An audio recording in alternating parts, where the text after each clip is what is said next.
What's going on, YouTube? It's Sensei, a place to be chilling, Mr. A&D. Better give you guys another midweek wrestling review, and joining me is my co-host, not Deion Sanders for Primetime. What's up? It's me, the PRIMF. Yeah, we are back here with another midweek. I know I did not get a chance to review Raw because, first of all, I was busy on Monday, so I seen like Raw in and out. It was actually a solid episode of it, but I was like, by the time I was trying to get a review out by Tuesday afternoon, but I've told myself if I couldn't get a review out by Tuesday afternoon, there ain't no point in putting up a Raw review right now. So I can go more into detail of what I think is going on and stuff like that, especially Center for Extreme Rules and stuff, and the codes and stuff that we had going into the podcast this weekend. But meanwhile, we're here for NXT and AEW Grand Slam. Obviously, Grand Slam was at the Arthur Ashe Stadium, where they, I think, had about 14,000 people in that stadium.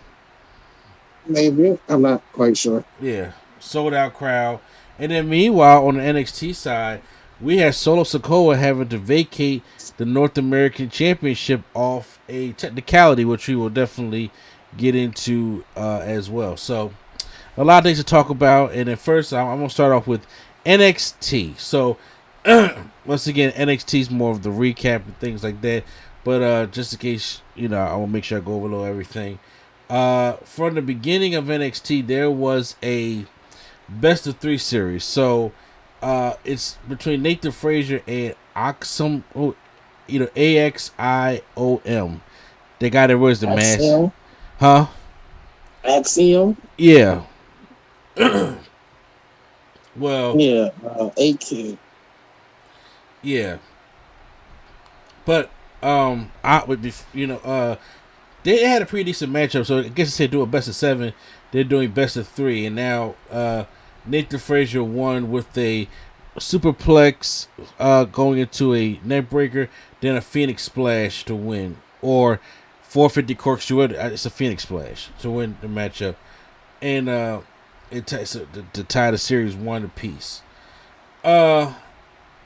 Now before I go any further, in the beginning, or I don't know if it was at the beginning, because I didn't see the full show of NXT. I had to go back and watch them. So what order it's in, suit me. But there was footage of Carmelo Hayes and talking to Shawn Michaels, and Solo Sikoa enters, and he has to, the North American Championship. So here's what happened. Solo Sikoa had to vacate the championship because he was not the one sanctioned to be in that matchup. Because what I did not mention the week before, they had fan voting. It was kind of like a Taboo Tuesday, if anybody remembers Taboo Tuesday. So it was like a Taboo Tuesday, and they voted for Wes Lee to get a shot at the North American Championship. Well, Trick Williams and Carmelo Hayes beat down Wes Lee in the locker room.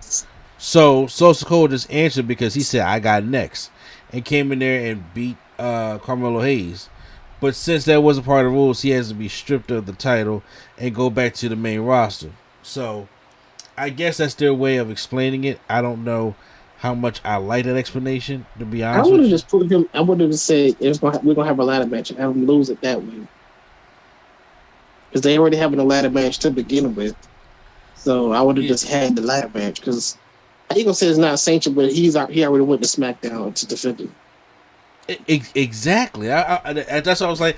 I don't know if I like this explanation. I'm just saying because to that point, you should have did this a lot earlier. But to Prime, should have just had.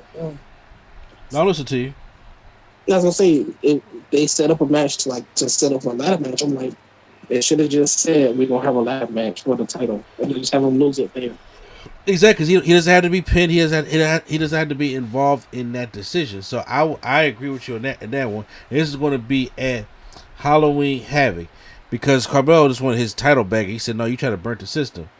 So it's going to be a fatal 5-way ladder matchup with different. So Carmelo Hayes is already in it, and obviously it's going to be different contendership matches. So we get an Alba Fry promo against Toxic Attraction. Toxic Attraction takes on Ivy Now and Tatum Paxley. The matches is all right. They pin Ivy Now with I forgot what the move they called it was, but they pin the Diamond Mine girls, whatever the case may be. I'm not gonna do any of the backstage stuff. We have that whole Joe Gacy telling Jagger Reed to flip. What was it? I don't know who these people are. I really don't. JR? JR? Oh no, we ain't doing it. No, I just don't. Gacy was out there with his weird looking flukies, but then the dad, like what they call themselves? The JR. That's what they call themselves. Malik Blade and I have no idea. It just those two black guys was facing Joe Gacy's guys, and they end up losing. The match is all right, but I was just like, what? I don't. I'm telling you, the whole thing with Joe Gacy, I'm over it. I don't even like the gimmick no more. And like I said, every time it comes off, Friday, see how you really are. So, let that be the thing that's coming up on Friday. Be like, oh, Joe Gacy on the main roster. I may just throw my PS5. I may be taken to that point because I like it could be anybody else, but it don't even have to be Bray Wyatt. But Joe Gacy, no, stop. Nobody said it. Nobody said it was Bray Wyatt. Everybody started speculating. So exactly. I'm just saying. I don't care if it was just like surprise, we got you. I would take that over Joe Gacy. Any day. Wendy Choo taking on Cora Jade. The match is all right. Cora Jade hits Wendy Choo in the ring with a DDT. Wins the matchup that way. After the matchup, Cora Jade goes to the back, and then Lash Legend comes and attacks Wendy Choo and gives her a big boot to the face. Let's see what we got going on here. Coming out to the ring, we have I'm trying to make sure I gotta get myself up. This is Trick Williams and Carmelo Hayes. They come out and they talk to Andre fucking Chase and Chase University, and they talk about teachable moment, and then it breaks it down to a tag team matchup of Carmelo Hayes and Trick Williams against Chase University. Dead serious. And what's even more dead serious is that Andre Chase rolls up Carmelo Hayes for a win. Yep. I'm like, so they're probably going to put Andre Chase in that ladder match just because he got a win over the former. He's not in it yet. Yeah, he's not in it yet, but I think he may be in it because he got a win over the former, champion. Sanga versus. He didn't qualify though. Huh? You got qualified. Yeah, you do got to qualify. Sanga taking on Von Wagner. Von Wagner wins the matchup. Nobody cares about Von Wagner. Then we had a North American Championship qualifying matchup. Grayson Waller taking on Aurora Masad. Yeah, I didn't know he was gonna win. Yeah, neither did I. Only reason why Grayson Waller lost is as he was going through the bottle stunner, Apollo Crews comes out of nowhere with like this blood in his eye and shit. Like, what the fuck is going on with Apollo Crews? He stabbed him in the eye or something, right? I think so. Well, he scratched his cornea or something. Oh, but I don't know who else is in it. I think Oro is gonna win. Really? Yeah. You see that much potential with that guy, huh? Well, no, I just seen it. They just recently signed. They just recently put him under trademark. So. Okay. Maybe that mean they give him a chance. I don't know. He look like he's talented, so maybe. But I mean, after the match, he wins. Then we get a no more contenders match with Tyler Bate taking on JD, McDowell. A kick-ass matchup. JD hits a flying Spanish fly on Tyler Bate and then hits him with the devil inside suplex and wins a future title shot. As they are in the ring, staring each other down, I'm like, we about to just get another rematch. They had this match already. Ilya Dragunov makes his return to NXT, and he comes out. And I was like, oh, it's great to see Dragunov back. So that was basically NXT. I know I didn't talk about none of the backstage stuff or anything like that. It wasn't meant for that. It was just meant to go over all the stuff that happened on that show. It was a solid show. The most highlighted thing was the whole Solo Sikoa having to give up the North American Championship. So I was like, there are just better ways to do that. But sure, it's off of him now. So I'm pretty sure they only did that so the Bloodline can all have championships during the press conference while Sami Zayn sits there with nothing. That has to be the only reason why. Baby. It has to be. Well, now it's time to go on the Lord, that mean who? Oh, never mind. Actually, no. What you going to say? I was gonna say he could have the Intercontinental or United States, but he's not beating Walter and or Bobby Lashley, so that's not happening. Not at all. Now it's time to move on to AEW Dynamite. It's Wednesday, and you do know what that means. Says JR. It's Grand Slam in Arthur Ashe Stadium. This is the second Grand Slam show since the first one from last year. And that was when they opened up with Bryan Danielson taking on Kenny Omega. So you know the crowd was hot for that one. This, I thought, overall was still a pretty decent Grand Slam. Was it better than their first one they did? No. But I still think this was a really pretty good Grand Slam. So we kick things off with the Ring of Honor World Heavyweight Championship. Chris Jericho taking on Claudio Castagnoli. They do the whole Ring of Honor handshake in the beginning. I thought they was going to bring out Caprice Coleman. Caprice Coleman, of course you did. You just like Caprice Coleman, man. Shit, what's wrong with Caprice Coleman? Nothing. I'm just saying everything Ring of Honor happens. You like Caprice Coleman, got to be there. Yeah, so I'm just saying, look, I was hoping that it was going to have Excalibur off or somebody off, or even Shivani off, and then be like, hey, here comes Caprice Coleman for the Ring of Honor matchup, and because I think he's pretty good. So the matchup is actually pretty good, pretty solid with Cesaro hitting uppercuts and staying on Chris Jericho. And then he hits he rolls through the walls of Jericho and hits a big swing, and then after that, he gets another 2 count, but then Jericho grabs Floyd, the baseball bat, tries to hit Claudio, but then he blocks it, and then he as the referee Aubrey removes it, he hits Jericho, Jericho hits Claudio, which almost sends him to the referee, but he stops himself. As he's turning around, he gets low blowed by Jericho, then a Judas effect. 1, 2, 3. Jericho is the new Ring of Honor champion. Honestly, then I see this one going like this. Me neither, but I'm assuming that a TV deal is near. They put it on Jericho so that he can do the same thing with AEW. Okay.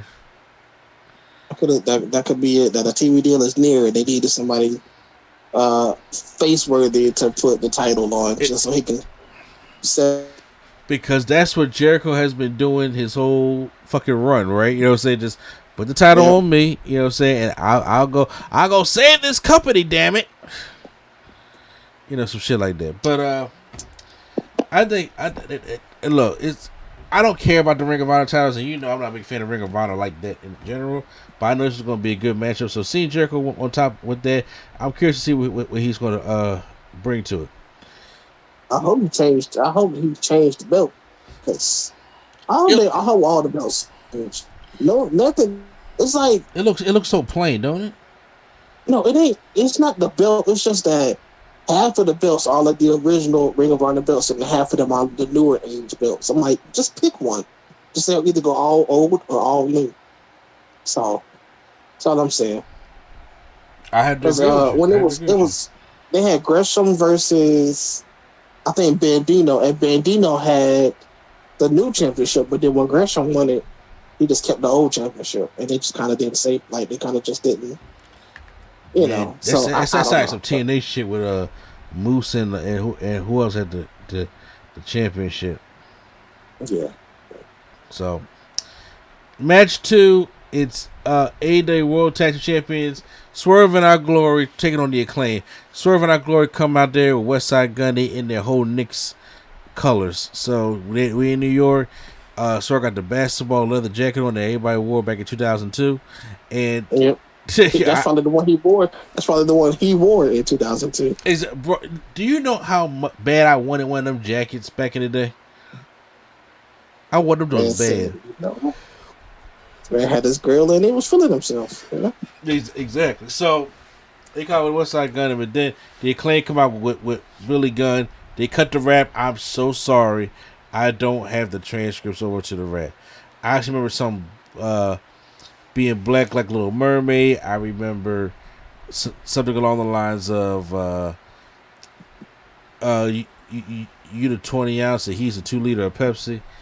You know, it was just, you know, random stuff I heard like that. But the Acclaim were over. I don't think when you talk the Lizzo joke. So. What you say? I don't think nothing will get better than the Lizzo joke against Keith Lee. Yo, boy, when he called Keith Lee Lizzo, bro, I died. Yeah. I died. This matchup was good, as you can expect. Obviously, Anthony Bones was taking a lot of the heat early in the beginning of the matchup, but you know, things start picking up. Max Caster comes in there, hits an impressive suplex onto Keith Lee in the middle of the ring. But then, I don't know if this came before or after, but there was a part where like Keith Lee was getting upset, and he takes Anthony Bones, and I mean he launches this guy out the ring onto the ramp. And I'm just like, oh god, that guy sucks, because Anthony Bones just laid out on the ramp, just like dead. And he was, and the ramp was like a road, so just like he was dead on the road, which is funny. Exactly. The ramp was messing me up for a little bit on the show. Just for a little bit, though. Just for a little bit. But they get back into the fight. It looks like they were Keith Lee was holding Anthony Bones, and Swerve hits him with a belt, but accidentally hits Lee. He takes Swerve out. They both go up to the top rope for this move, but Max Caster falls off and hurts his knee. And I'm just like, it looks like he botched something like really bad. And everybody's just like, oh my god, so it's only going to just be Anthony. I don't think so. Huh? I don't think so. I'm saying everyone's like, oh, it's just going to be Anthony Bones, but he does end up getting back in the ring and fighting for some more. And then I think that was meant to do it on purpose, but I think he executed it badly. Supposed to. Okay. Excuse me. So Swerve takes it would out. have been better if they would have like capitalized on this knee, but obviously it's not. You know. Yeah. Swerve took out Caster with a 450 to the outside, and then is this when Anthony Bones hits Swerve from behind, and then Swerve gets face with Billy Gunn, and Billy Gunn gives him a famouser. And I was like, oh my god, Billy Gunn pulling out famouses here. And then he gets on the outside. On the outside. Swerve gets rolled to the ring, and then we get the mic drop, and then we have new tag team champions, the Acclaim. Yep, homegrown too. Yeah. I understand that, you know, it was hard to beat. First of all, it's always hard to beat the first time you do something. And when shit just has magic, it just works like that, like the match he had it All Out, because it's going to be kind of hard to top what they was doing at All Out. And that's why I understand. I'm not mad at you. I'm not going to be online talking about stuff. He's a dummy, or you know what I'm saying, or he's a geek, or whatever the shit like that is, for you saying they could have called an audible here. Because like I said, anything can happen in wrestling. Like you said, Max Caster botched a move here, and obviously they're in New York. They got more people there in their hometown. Some things weren't as clean as they were at All Out. And like I said, the crowd was 1,000% behind the Acclaim. But we were just waiting for them to hit that move so they can just win the championships. Whereas All Out, we didn't know they was going to win, but it felt like it. So I get that. FTR's in the back with the ass boys, and then that's it. I ain't really care too much about it. Willie Udis up there with Tony Schiavone for an interview, let him know what's going on, but then MJF comes in. And then he calls Schiavone fat, old prick, and says Wills is confused because he's never seen a reaction like that. Because MJF is a god to these people. MJF says all the men in the arena would let MJF sleep with their wives, but had standards. But he has standards. So he's basically talking about all this trash about the Blackpool Combat Club, stuff like that. And then Willie Yuta slaps MJF, and MJF hits with a headbutt and tosses Yuta Schiavone to the ground. And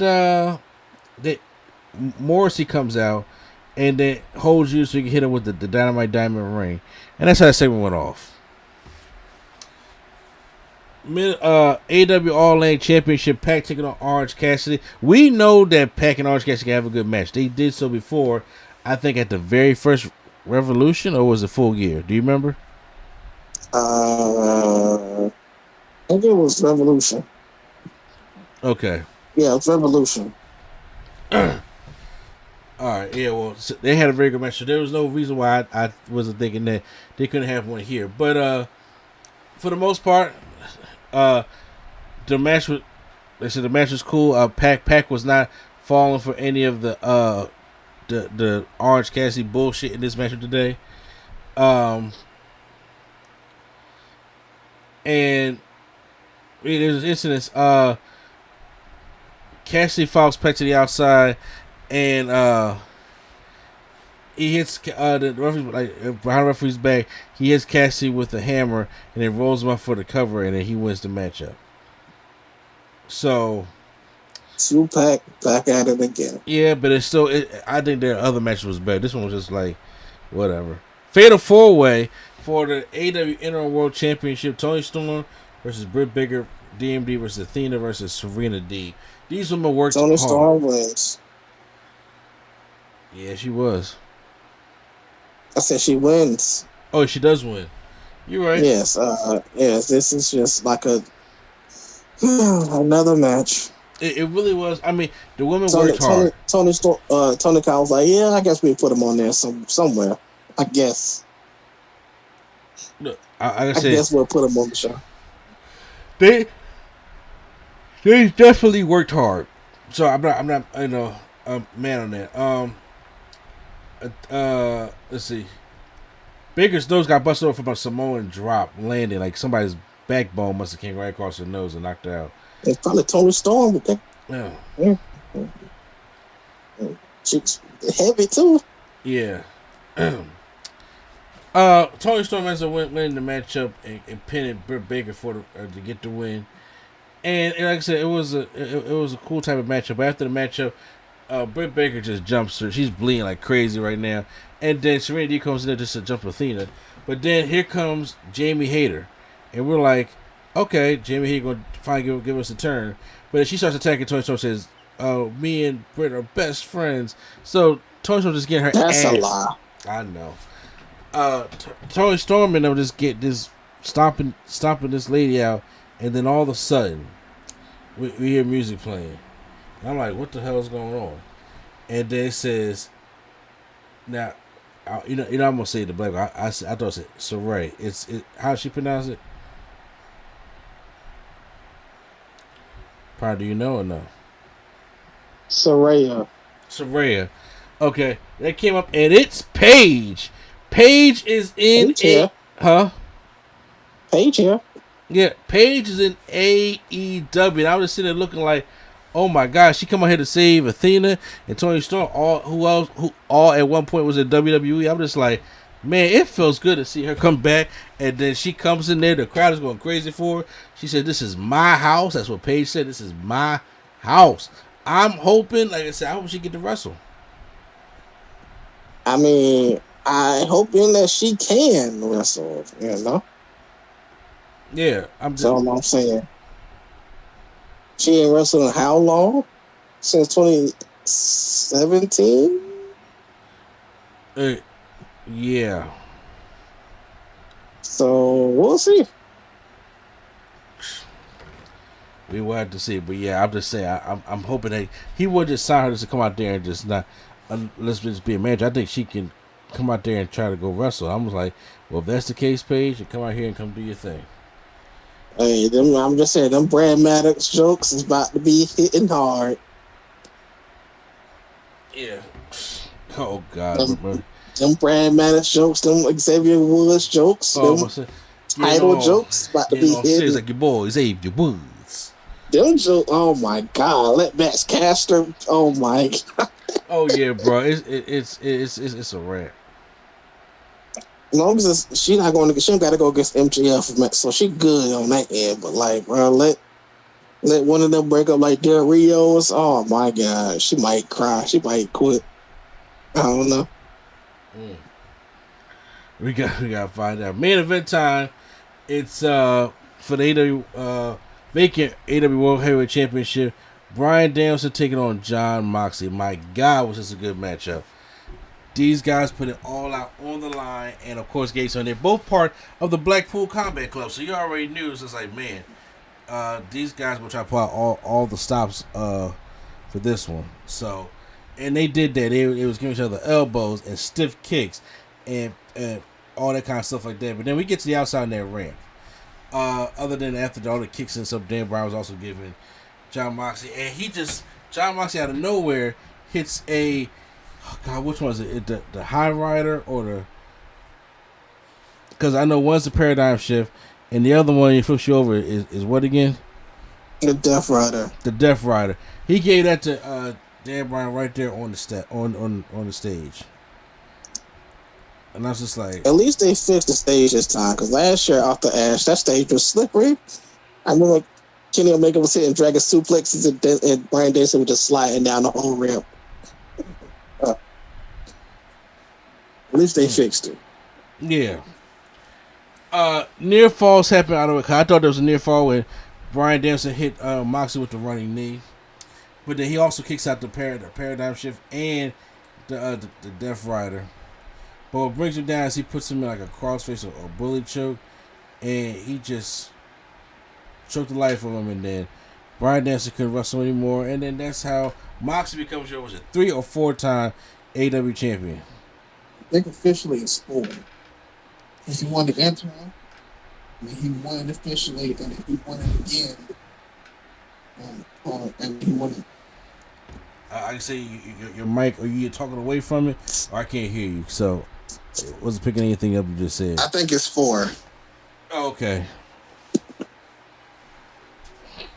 Yeah, I mean, it's a lot. MJF was looking up there with the poker chip the whole time, so these things are possible. Tony explained the poker chip, too.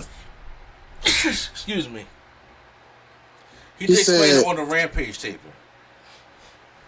Well, I think he explained it beforehand. Oh, you did? Okay, so how does this thing go?